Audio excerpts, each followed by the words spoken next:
Hello everybody, welcome back to the channel. Welcome to the channel if this is your first time. I'm going to do a response video to a video just put up today, I think, maybe yesterday, by Carl from Please Read Your Book.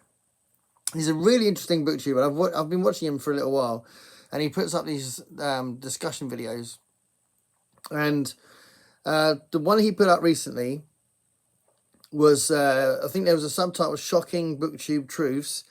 And it was 4 things I wish I knew about Booktube before I started or something like that. And it's kind of advice for people wanting to do Booktube. But I think what he's doing is publicly getting used to Booktube. But what I find funny is that a lot of the comments from that video are people I follow or friends, and I've just noticed, I wanted to do this video, but I've just noticed that Mark from Book Time with Elvis, another friend on here, has done a response video. So I watched that as well. So he's clearly hit a nerve with this video. And I wanted to do a response video. One of the things that I think a lot of people are saying is that he starts his video by saying he's not doing very well, which is really weird because he's done 70 odd videos. He's only been on Booktube for 2 years, and he's got over 1,000 subscribers. That's fantastic. He's not that much below me. I think he's actually going to skyrocket soon, but he's only just below me, and I've been doing it for 5 years. So, and I don't think I'm doing badly, but he does think he's doing badly. So it's interesting. I think one of the things I was going to say was the perspective is interesting, and how you judge your own success or your own enjoyment or your own level of attention you're getting, or that kind of thing, how you measure it and how much that matters, and how much are you, what are you actually looking for, and is it just about that? Because if it was just about that, I would have given up this a long time ago. So for me, it isn't about that, but it is hugely gratifying when the numbers go up, and it is validation, and it is the idea that, for me, it feels like there's a possibility of making more friends. And there are people on Booktube that still I haven't made contact with, who I watch, who I think are awesome, and people that I have made contact with but I haven't become proper friends yet that I think are awesome. So there's always this sort of journey. And I will say, like I say about everything, about life in general, but also, as a music teacher as well, I say it's all about the journey, with my time in Bemis as well. It's not necessarily about getting to a specific point, it's about the journey. And I think that's true for Booktube as well. You've got to enjoy doing it. You've got to enjoy doing it. If you don't enjoy doing it and you're just doing it to get a certain amount of money per year, or a certain amount of subs, or whatever that is, I don't think that's really valuable unless you're enjoying it. You have to enjoy it. And I tell you what, I really enjoyed the process. The thing for me, well, I'll tell you what, I'll come back to that in a minute. I'll talk about his 4 points, and I'll say something about what Mark said as well. I've made a few notes about what Mark said, because Mark gives some really good retorts to some of the things that Carl said. So he's got 4 big points. The first point is that people don't watch book reviews. And that's been said a lot. So it gets said on the live streams. It's got said. It's just a repeated thing that people have realised, and they talk about it. I do think that it's kind of dependent on what kind of channel you've got, because there are some people who just do book reviews, and their channels are doing really well. There's the Welsh guy. Why have I forgotten his name? There's a Welsh book reviewer who just does book reviews, and he does extremely well. He's a brilliant channel. He's quite absolute in his reviews. He's fun to watch, but he just does book reviews, and he does really well. But yeah, I mean, if your channel does various different things, it's probably the book reviews that don't get as many views as others. But if I look at my most successful videos, there's a few up there, like my review of High Rise by J.G. Ballard, and my review of Teachers Dead by Benjamin Zephaniah. Those 2 have done well. And I've noticed recently my Children of Time series and the Children of Time one itself is doing better now. And I also noticed that my Wayfarer series seems to have picked up. So it is true what they say, that sometimes you'll look back on it a few years later and a video that didn't do so well in the first few weeks has actually picked up some views. So you clearly do this because you want someone to see it, but it could be that you'll be surprised by the book review thing. Sometimes it creeps up and you don't even realise it. So, you know, sometimes you'll notice it as well because someone will make a comment and you'll go to that comment and you're on that video and you go, oh, I didn't realise those views had gone up. So it's a bit of a cliche, if you like, that we say it, but it's also not absolutely true. He also says you'll always be wrong. And Mark made a comment about something that he'd said in a recent video, and he pinned a comment because he'd realised that he'd made a mistake. I did exactly the same thing yesterday or the day before, whenever it was. I put up my my video on the Muppet tag. So that wasn't a couple of days ago. That was last week, probably about a week now. The Muppet tag. I felt like such an idiot because I know a lot about Gary Larson. And I'm a huge fan, been collecting his books all my life. And I said Glenn Larson. I don't know whether it was because I was watching Battlestar Galactica just before doing the video. But I said Glenn Larson. I felt like such a plonker. So I put a pinned comment rather than editing it out because I'd put it up. I didn't notice it until it was up. I was just watching it back because I'll try and watch it after it's gone up. I should watch it before it goes up. But there we go. Anyway. Sometimes I get really excited and impatient. I want to put it up. So anyway, I was like, oh, what an idiot, you know. And I don't do that much editing anymore. And I tell you what, that's because the more you do this, the more you get used to talking, the more you get used to living with the mistakes, living with the ums and ahs. But actually, you do less of the ums and ahs. You do less mistakes. You speak more fluidly, and I think you just in general get better at it. So you shouldn't need as much in general. I say shouldn't, you tend not to need as much editing. There was someone put up a comment on one of my videos from a while back saying you need to practice speaking in public more often. I thought, well, I was considering I do that every day as a teacher, and then I'm the guy in the middle speaking to the audience in the band. I don't think I can do any more than what I do. So if I'm not particularly good at doing Booktube, or I've had to get a lot better at it, I think it's because there's a lot of pressure to sound like you know what you're talking about. Pressure you put on yourself as much as anything else. I felt like that when I first started. I really didn't want to sound like an idiot, but I was excited to talk about books. So another point he makes is making videos is hard. Yeah, there is a spectrum of how much people edit, but actually it's still hard because there's all that pressure to do it correctly. And if you do think, he talked about getting the right, I think it was this video when he talked about getting the right software or getting the right, learning how to do the picture-in-picture, which is a good thing to know actually, or knowing how to maybe do an intro and outro. I don't know if you said that, but that's quite a cool thing to put into your videos. And even people that I'd noticed hadn't done that for years have started doing that recently. And I think it's quite good. I'm not doing it for this one because I want it out straight away because I've already noticed that Mark did a response video, so I'm not going to waste time doing the intro and outro. But I do like, I get a lot of pleasure out of finding the little sound clips I'm going to put in, and obviously the music I use is from the band, and I've got that really special logo now that was drawn by Jim from Mystery Mayhem. So all that stuff is lovely. I that's the thing.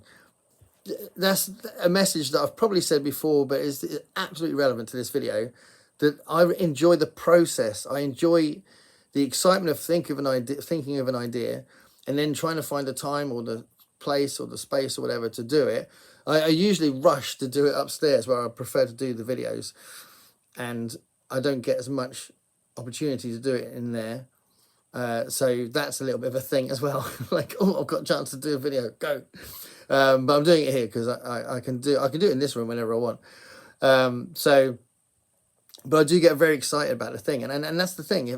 If my my subs have kind of stalled. They stall a lot, but then they have little spikes and they stall for ages and they go up and down all the time, which people say all the time.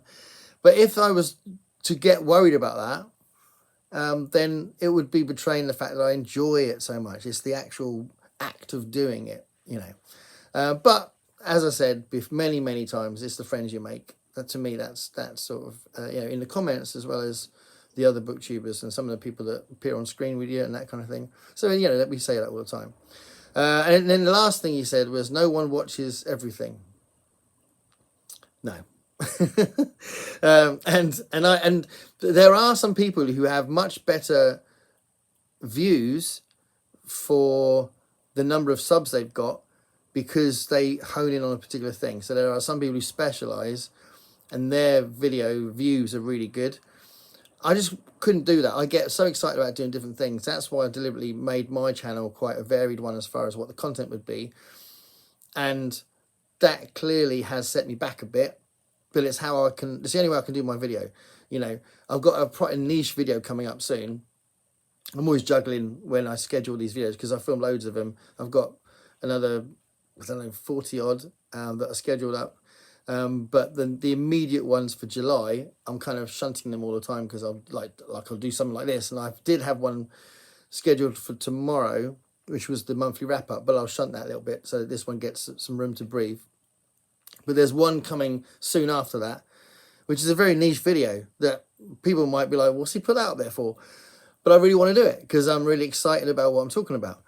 So that's my take on this whole booktube thing and whether people are watching. And you know, it's really gratifying and it's a relief sometimes because you don't want really low views for your videos. So it's a relief for me.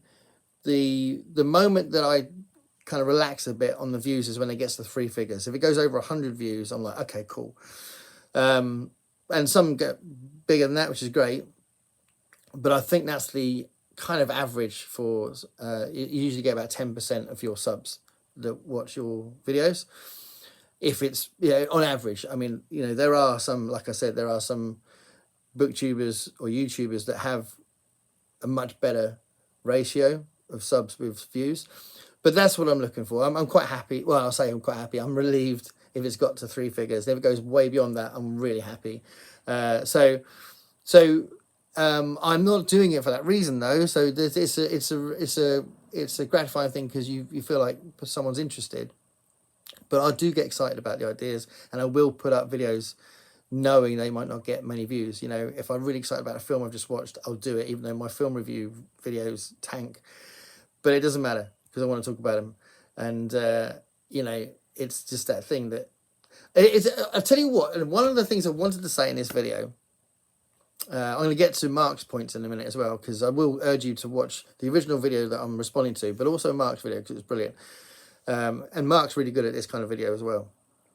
But what I wanted to say was, I do think it's really random, the views you get. If I look at my videos, just my channel, it's not consistent at all. It is not consistent. So the only thing that was consistent, the 2 videos, I've only ever done 2 videos on the Neil Gaiman thing and anything like that. I don't really talk about controversy that often. But when I have done it about that, those 2 videos have done really well. Don't want to do any more on it because I'm not going to do videos for that reason. It just so happens that those 2 did really well.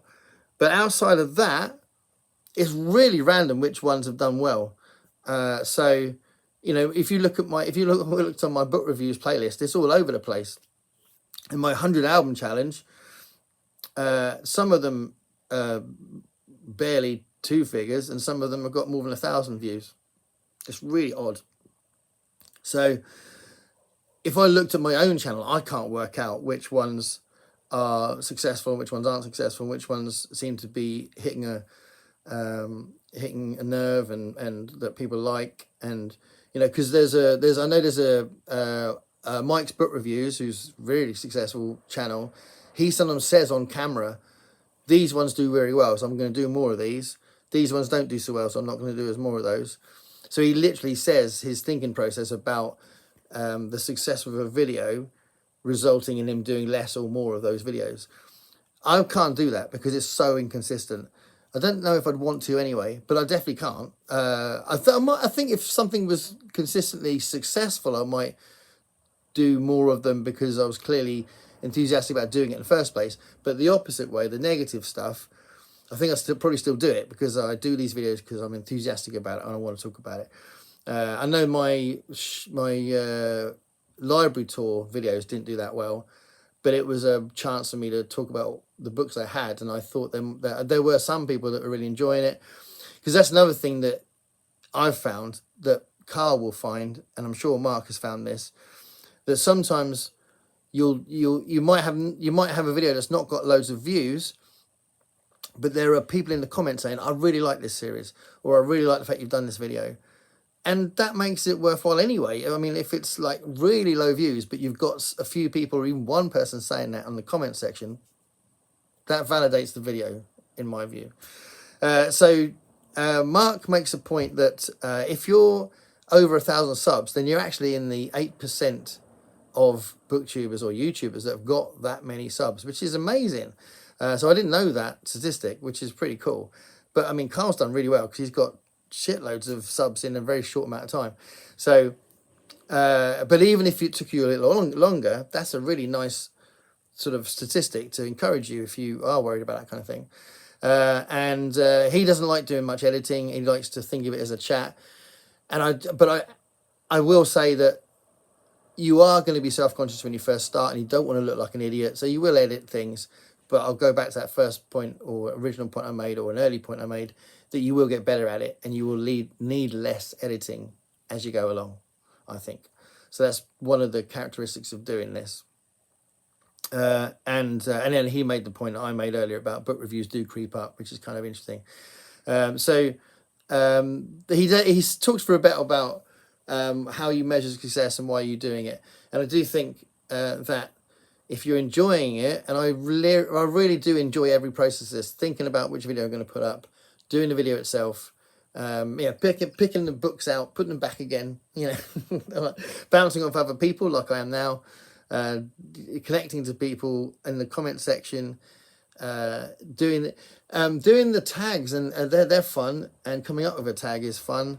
Doing the buddy reads is really great, and the group reads. That's a huge part of the community, I think. And the events, the book events, massively brilliant. It's a very communal thing. And that is what's brilliant about Booktube. It's not a camera.